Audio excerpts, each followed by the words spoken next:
Assalomu alaykum. Bugungi manzilimiz Farg'ona viloyati Furqat tumaniga bo'ldi. Fayzli xonadonimizdan biriga high-tech polosali darvozamizni sifatli holatda olib kelib, stanovkasini qilib berdik.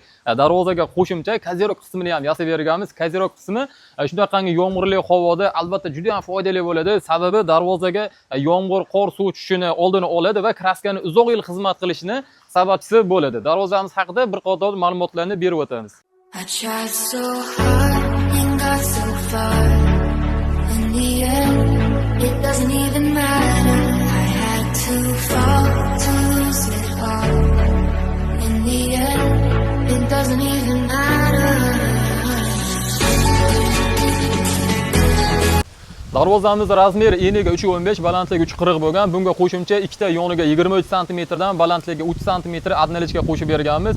Kozirok qismimizda eniga uzunligi 4 metr bo'lgan, oldi ustunmasi 2.10 holatda tayyorlab berganmiz. Bu darvozamiz 100